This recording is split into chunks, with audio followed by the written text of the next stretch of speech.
Welcome back to the Deep Dive. Today we are strapping in for a really deep descent into, well, the upside down of modern fandom. It's this place where collective expectation and, frankly, some pretty poor creative execution, they collided. And the fervor that resulted from that collision actually managed to crash a major global streaming service. That's right. It's a pretty wild story. We're unpacking this extraordinary viral phenomenon known online as Conformity Gate. Conformity Gate. Okay. Yeah. Our sources today are providing a really critical analysis of the fan reaction to the final episodes of, one of the largest streaming series in recent memory, Stranger Things. Has to be. And our mission today is, well, it's ambitious. We need to systematically dissect the evidence that the fans found, track the timeline of the severe fallout. Which included that crash. Exactly. Which included that significant digital infrastructure failure. And then ultimately, we need to figure out what this whole saga tells us about the often very strained relationship between dedicated viewers and the economics and, the creative pressures of a modern streaming business model. And the fallout, like you said, it wasn't just about fans being disappointed. It was a physical, measurable failure of technology, and it was driven entirely by emotional investment. The core event here, it centered on this massive expectation for secret. People thought there was maybe a true 9th episode that everyone was... Right. The official finale had aired, but a huge, highly organized chunk of the fandom was just absolutely certain that the real conclusion was set to drop exactly 48 hours after the official one. The precision of it is what gets me. The precision of the rumor is what made it so compelling, Right. It wasn't just this vague hope. It was a targeted date and a targeted time.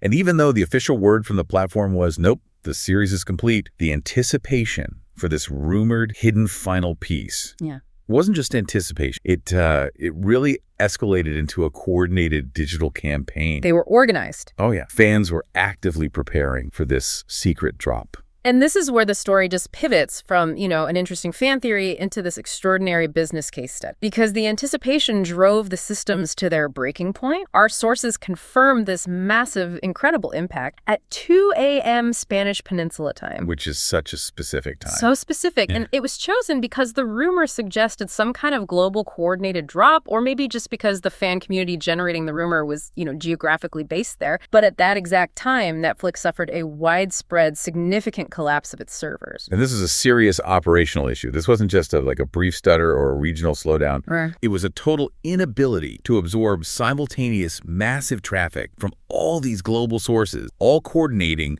on this one specific time window. So let's get a little technical for a second, because this detail is just stunning. A widespread collapse, that implies that the load balancing system, the things designed to shunt traffic across multiple server farms worldwide, they were just completely overwhelmed. Exactly right. Normally, a spike in one region, let's say Europe, it would be mitigated. They'd route capacity through Asia or North America or just, queue up requests. But what caused the collapse was the specific nature of the traffic. It was simultaneous, it was coordinated, and it was aggressive. Aggressive. The cause, as it was documented, was the sheer volume of users compulsively refreshing the application over and over and over again. So they weren't just watching? No, not at all. They weren't passively streaming. They were sending multiple rapid-fire requests to the server stack, which basically created a denial of service event purely based on hope. So you have millions of fans all over the world, but they're all coordinating around this one specific rumored time, and they're all just hitting the refresh button in unison. That is not normal streaming. No, it's digital bombardment. They were hunting for this non-existent finale that had become,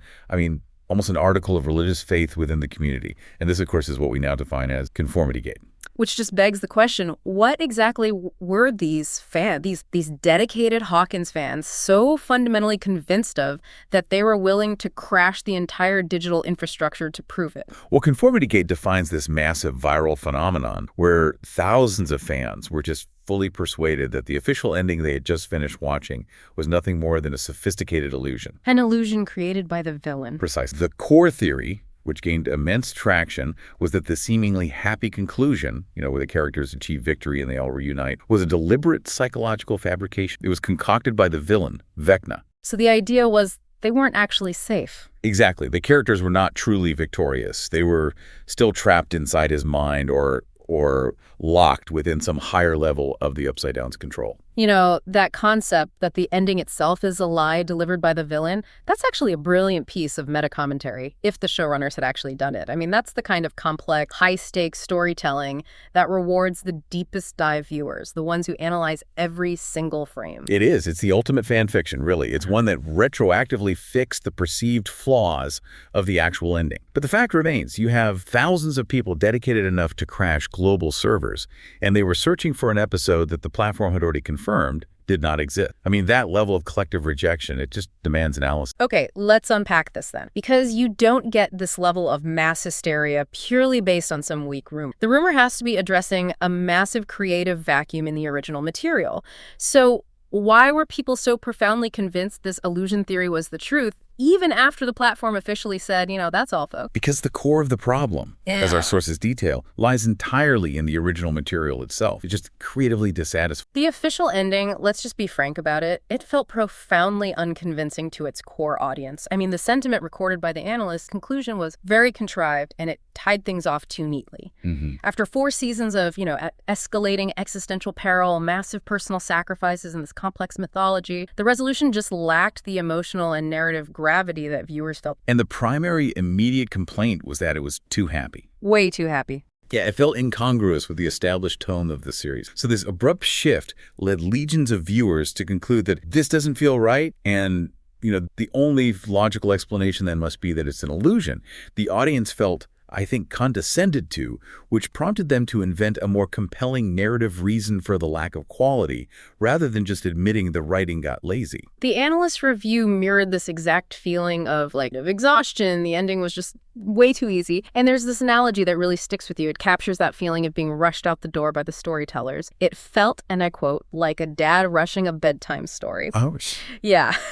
A story that started with this immense complexity, but it concluded with this rushed, almost cynical summary. They beat the bad guy and they all live happily ever after. Now go to... It just felt like an ending designed to clear the decks and move on, not to honor the immense narrative stakes they had spent years setting up. And that failure to honor the stakes is precisely why the fans went full forensic investigator on it. That desire to rationalize the poor quality led them to scour the material frame by frame, and they found what they called crazy compelling evidence. It was documented as 10 pieces of evidence provided by the fandom that supposedly supported this whole Vecna illusion theory. 10 pieces. That's some serious dedication. Let's dive into some of the most prominent issues and evidence points the fans used to argue their case. This is crucial for understanding why the theory held so much water. Absolutely. So one of the most glaring plot issues, which felt like a massive creative cheat, was just the brevity of the final confrontation with Vecna. For a villain who was this looming, season-long architect of all the horror, the source notes his defeat took approximately 3 minutes of screen time. Wait, 3 minutes to defeat the mastermind of the entire upside-down mythology? 3 minutes. That just screams of a deadline rapidly approaching and the writers realizing they had totally run out of runway? It really does. It felt like a checklist item. And that anti-climax immediately supports the theory that this victory was superficial. Right, it's a quick fix fantasy. If the primary architect of the world's conflict is defeated in a blink, viewers correctly sense that the real problem hadn't been addressed. So what other specific logical holes were fueling this illusion? Well, a major unresolved question involved the whereabouts of Vecna's foot soldiers, the Demogorgons and the Demodogs. Right, they were everywhere before. Exactly. These creatures have been foundational to the series' horror elements, yet they just vanished during the final showdown. The illusion theory provided a clean answer for that. They weren't there because the real battle hadn't started yet. The fantasy didn't need to include them. And the creators' attempts to answer this only made the fan theory stronger, didn't they? I remember the Duffer Brothers were asked directly about the missing foot, and their response was just deeply highly unconvincing. The response they offered, as noted in the analysis, was essentially that Vecna didn't expect anybody to come to his secret castle. You have got to be kidding me. Think about that for a moment. This is a villain trying to destroy the entire world. He's operating from a key fortress, and his entire defense strategy is, I didn't think anyone would knock. It's staggering. It implies a complete creative collapse. The villain, who is defined by his foresight and meticulous planning, suddenly forgot how to secure his own lair. Exactly. And furthermore, the source material pointed out this glaring inconsistency. The creatures didn't just disappear. They were established as still living in that upside-down castle environment. Their absence was a blatant gap in the narrative logic. This is textbook hand-waving, where the creators sacrifice internal consistency just to force a desired outcome. In this case, it was getting the kids easily into the lair for that quick defeat. And that lack of respect for the established rules of your own universe is what fans feel so acutely. When the creators stop caring about the details, the audience sees it as an open invitation to write a better ending themselves. And the fans were diligent. I mean, regarding those specific 10 pieces of evidence, they analyzed visual inconsistency. For example, they noted shifts in the color grading and the lighting and the final scenes that mirrored previous scenes that were established as being within Vecna's mental prison. Oh, wow. Yeah, and some fans pointed to specific characters, like a key family member, lingering just a bit too long in the final frame, suggesting their victory felt unnatural or forced. There was also keen focus on the sound design, specifically music cues that seemed to repeat themes previously associated with Vecna's manipulation, rather than genuine emotion resolution. So it wasn't just a vague feeling. This was technical analysis of cinematography and sound. They were treating the show like a visual puzzle box that had to contain some hidden meaning. The level of deductive reasoning was just astonishing. The consensus among the analysts was that while the theory was wrong, the reasons for the theory were completely valid. The ending was aesthetically and narratively inconsistent with the established quality of the series. And despite the harsh reality setting in, the server crash, the official statement, the lack of a true episode 9, the source notes that fans were immediately moving the goalposts. Oh yeah, the intensity of the disappointment was such that the belief couldn't just be extinguished instantly. The initial failure simply became evidence of a new layer of secrecy. So the new rumor quickly circulated. The secret ending wasn't that night, but now was expected on the 14th. And it just continued the cycle of hopeful, compulsive, refreshing, waiting for a narrative messiah that was never going to arrive. This level of denial is a fascinating psychological mechanism. We're seeing cognitive dissonance writ large. Yeah. And it's similar to historical fan disappointment in other massive franchises. Absolutely. We connect this directly to fans holding out hope for a truly satisfactory resolution to Game of Thrones. The ultimate analogy, which was used brilliantly by the source, is waiting for George R.R. Martin's The Winds of Winter, a work that promises to fix the narrative flaws of the rushed HBO adaptation, but which may never materialize. The belief system that a better version must exist becomes this necessary psychological shield against the disappointment of the actual delivered product. This whole phenomena, fans refusing to accept a finale because it was so poor that they have to invent a more complex alternative solution, it's a symptom of a systemic creative problem in modern television. So let's look at some of the precedent. The most notable parallel documented in our sources is the finale of the 4th season of Sherlock. The disappointment in that episode, the final problem, was so widespread that a portion of the audience began speculating about a hidden 4th episode that would air unexpected, maybe weeks later. And in the case of Sherlock, you could argue the creators had trained the audience to expect that level of meta-trickery. Precisely. The show's entire reputation was built on intellectual sparring, fake deaths, like the famous Reichenbach fall, and this reliance on unreliable narration. So the idea of a hidden episode would track because the audience was conditioned to believe the official story was just a smokescreen. When the actual resolution involved a secret sister, Eurus Holmes, who felt tacked on and kind of reduced the grand complexity of previous season, the fans didn't believe the writers had suddenly become simple. Right. They assumed the simple ending was just the first layer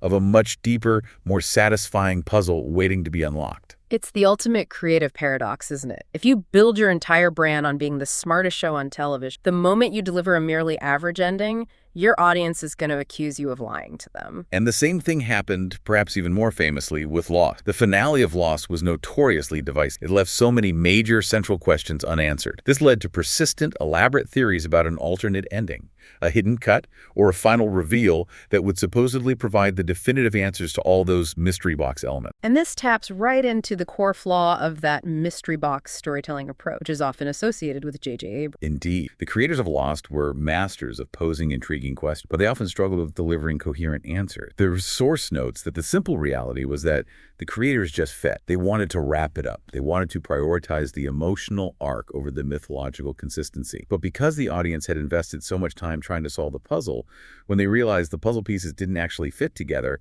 they just concluded the missing piece must still be hidden somewhere. And that brings us to the core conflict in Conformity, this idea of creator intent versus fan investment. What's so fascinating here is the almost painful asymmetry. It's the crux of the problem. The creators often don't care as much about it as the fans do. The audience has dedicated years of their lives analyzing, theorizing, creating fan art, buying merchandise. They view the narrative as a living entity. The creators, however, they view it as a job, a contract, or or a stepping stone to the next big project. The parallel drawn by the analyst to Stephen King's Misery with the deranged fan Annie Wilk is a perfect, if slightly disturbing, way to capture that imbalance. The fan cared more about the books than the author did about prop. That analogy perfectly illustrates the danger. Why do so many massive high-concept shows suffer from weak or rushed endings? Because once a successful series reaches its contracted conclusion, the creators are often already focused on securing and starting their next project. They're just trying to wrap that one up as quickly as possible to maintain their career momentum, rather than dedicating the exhaustive effort required to land a complicated narrative gracefully. And when you're creatively checked out, the focus shifts entirely to external deadlines, and the internal, the logic of the Demogorgons, that just falls by the wayside. There's a phenomenal anecdote used in the source material that perfectly illustrates how easily crucial details can be overlooked when creators shift focus from mythology to assembly line production. It references the Star Wars prequels and George Lucas, who, while focused on the grand sweep of the Galactic War, forgot a major crucial plot: how Anakin Skywalker's iconic lightsaber gets transferred to Obi-Wan Kenobi. No way. That's a foundational piece of the entire mythology that was nearly missed. The story goes that it was an intern or a production assistant who finally raised the question, and Lucas realized, oh, I forgot about that. We need to quickly integrate that transfer. Yeah, sure. This powerful detail demonstrates that if the central creator of Star Wars can forget the most iconic prop in cinematic history, imagine how much easier it is for writers nearing the end of a multi-season commitment to overlook where an entire species of foot soldiers went. It fundamentally validates the fans' suspicion that the creators are relying way too much on the mystery box approach. Great spectacle, great mystery, but without having the final cohesive answers They were building the plane as they flew it, and eventually the wings started falling off. And that struggle for a rational explanation for the perceived decline in quality has generated these intense rumors about the creative process behind this specific show. And these rumors, they speak volumes about the fans' inherent distrust and their need to displace blame. Let's talk about the specific rumors the sources highlighted regarding the internal writing process. So there are two major persistent rumors that gain traction, and both are designed to explain away the inconsistency. The first is a creative interference theory, a rumor suggesting that one of the Duffer Brothers' wives was ghostwriting the last season. This allowed disappointed fans to argue that the reason the final episodes felt totally different in tone, quality, and execution was because the true creative voices had been sidelined. That's a perfect psychological buffer. It lets the fan community maintain their admiration for the original creators by saying it wasn't their fault. They were betrayed by an external, less competent force. Precisely. It's easier to live with the idea of creative betrayal than to accept creative incompetence or just burnout from the people you idolize. And the second rumor, which is even more critical, suggests that the first season, the season everyone agrees is really freaking good,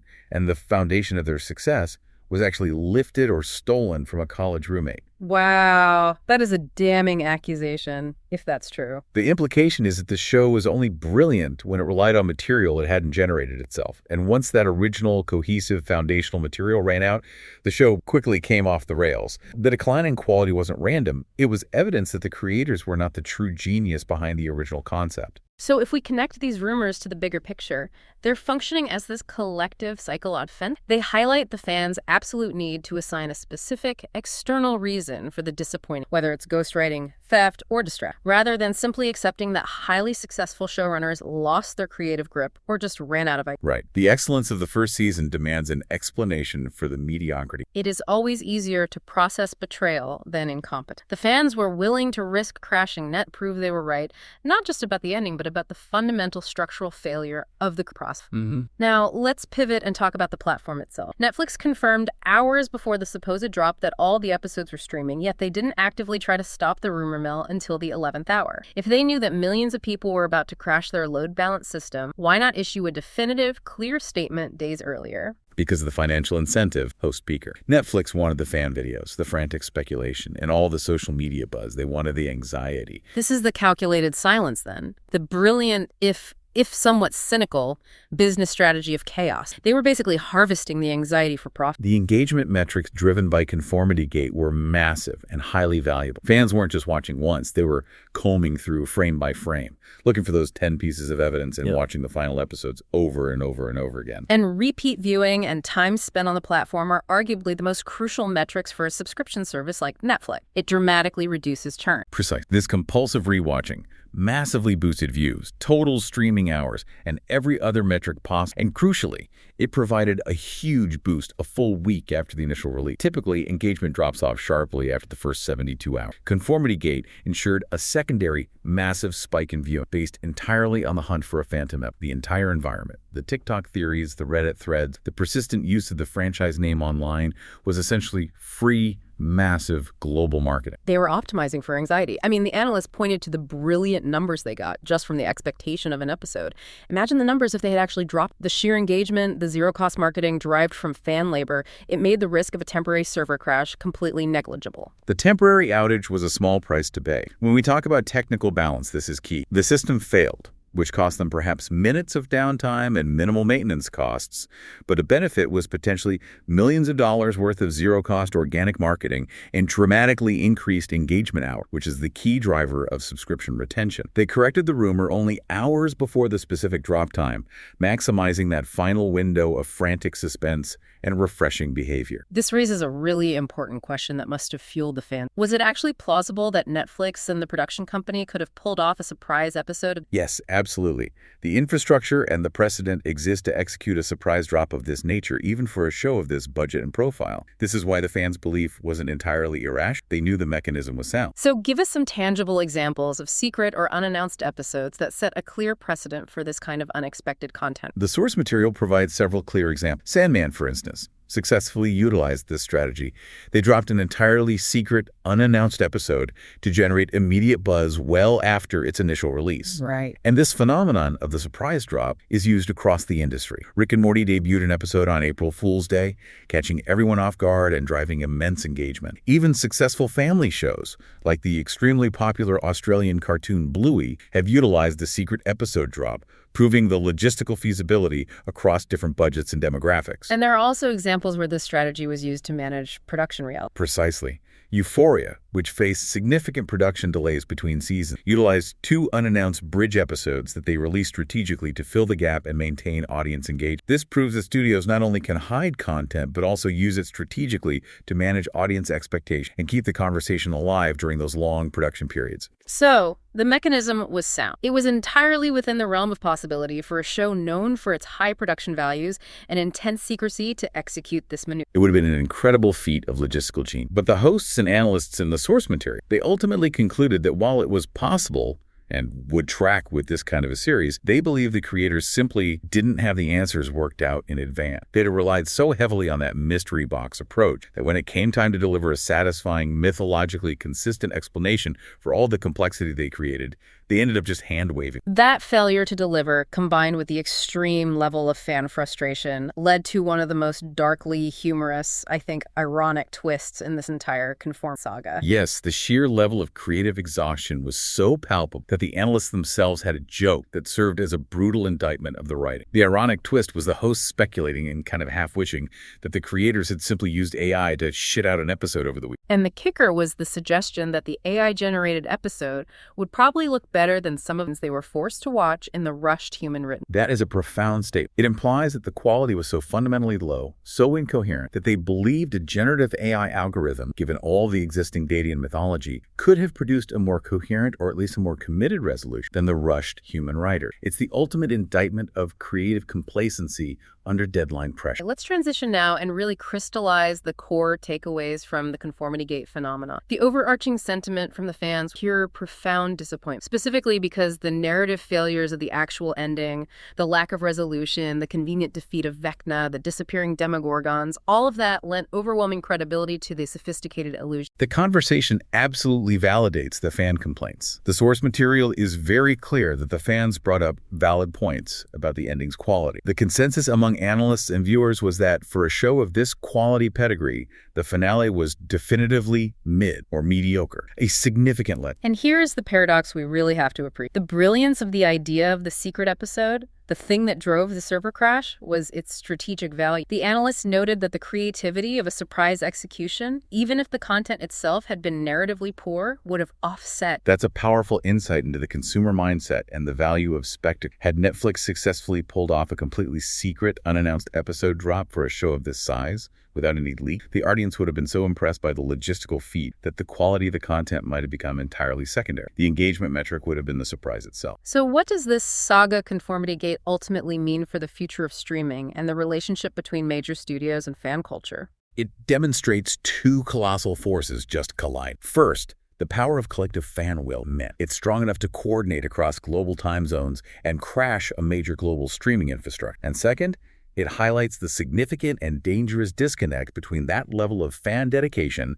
and the often rushed contracted priorities of production studios, who are usually just focused on getting to the next project. The fans were ready for a masterwork, but the studio was just ready to finish their content. It provides the perfect analogy for the self, really. The deep dive we've taken today mirrors core mystery, the mythology, and the world building were rich, but the synthesis, the actual ending they delivered, felt profoundly and disappointing, leaving the audience yearning for a secret. And that yearning continues the conversation, which is why the speculation continued. The host did mock the absurdity of future expectations, joking that maybe someday they will do a follow-up, but it might a couple of years from now. There was even the cynical yet telling joke about the production company buying another major studio, like Warner Brothers, just to do a theatrical movie finale that might finally deliver the promise. Which speaks to the fact that the resolution always feels too small for the scope of the world these creators build, leaving the audience feeling cheated out of a grand. It's the systemic problem of franchise mythology versus assembly line production. We've spent substantial time detailing how massive fan expectation can influence platform metrics, drive extreme engagement, and even cause temporary server outages that are ultimately profit. It raises a final, powerful, and I think provocative thought for you, the listener, to consider long after this deep dive is over. If creators and platforms understand that the level of frantic, organized speculation we saw during Conformity Gate boosts views, reduces churn, and drives streaming hours this dramatically, we have to ask, are these endings, which feel too rushed or too ambiguous to be satisfying, actually serving as optimal engagement metric? Are creators strategically using the mystery box technique not just for storytelling, but as a calculated business move? Are they intentionally leaving gaping plot holes and ambiguous, unsatisfactory conclusions just to start a new, unpaid chapter of collective fan detective work and subsequent repeat viewing? Is the failure of the ending in the current streaming economy a feature, not a bug? That's something to mull over the next time you feel an right. Thanks for